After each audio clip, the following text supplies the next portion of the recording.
This is the Freedom Project podcast. I'm Tom Foxley. In each episode, I dig into how to build elite mental fitness so you can become who you're meant to be. When you're looking for your next level of growth, really pushing it, you're not going to know what's really in your way. You're definitely going to feel it, like friction in your gut and maybe a tension in your chest and the frustration of being stuck at your limit, and maybe that little quiet voice that whispers, maybe this is as far as you can go, mate. But you're not always going to be able to name it, like point at it, hold it, and physically feel it in a way that is tangible.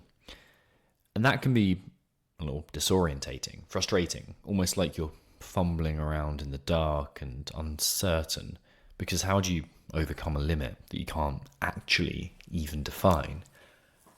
So here's the answer. You lean in, and that sounds trite, I know, but you do what is most difficult and uncomfortable. There's this psychologist called Anders Ericsson, and he called this the deliberate practice. It's not about doing more of what's easy.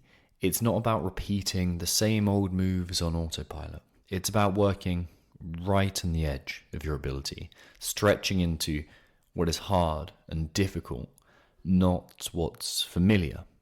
And that's the difference between feeling busy and actually growing, between looking productive and actually being productive in the real world. It's also something called the Yerkes-Dodson Law, and it's that in action. This principle shows that performance doesn't improve when you're stuck in comfort, but it doesn't improve when you're so stressed that you're frozen either.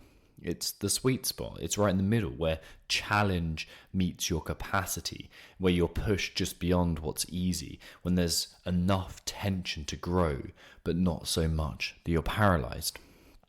I felt this and am currently feeling it on my own personal journey. So in my pursuit of becoming a recognized psychologist, I'm studying statistics and research design. It is feckin' dry stuff, let me tell you that. Every time I sit down to wrestle with numbers and memorizing formulae and critiquing studies and design, like the design study, it feels like waxing my entire body on repeat. It's excruciating. But here's what I've found fascinating. As I grind through, and actually in the moments after, it's like something is unlocking, like a new way of thinking is unfolding.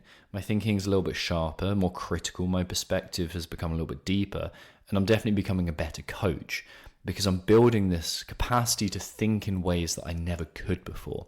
And that's what working at your edges does. That's what being uncomfortable does. It doesn't just teach you the subject, it reshapes who you are, and it actually rewires the patterns, the physical structures in your nervous system. Nietzsche said it simply and philosophically when he said, "What doesn't kill me makes me stronger." Pain isn't just something to endure. It's the forge of strength. It's the weight that builds your mental muscle. I see this every single day with my clients. The ones who grow the fastest they're not the ones who avoid discomfort. They're the ones who lean into it. And they show up to every single coaching session and every class that I run ready to test the edges of their mind and not do it vulnerably, weakly, but with dignity and strength.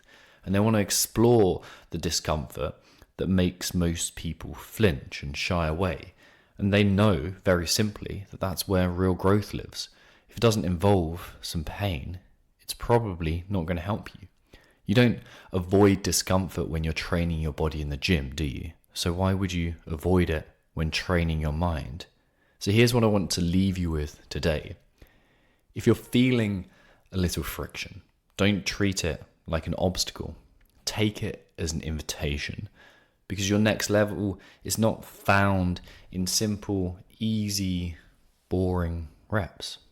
It's found at the edge, where it feels hard and heavy and real and difficult. And that's the training ground for a mind that doesn't just survive but thrives.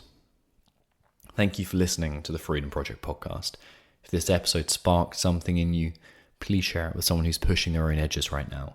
Someone who needs to hear that the pain they're feeling isn't a sign that they're failing, it's the sign they need to be exactly where they are.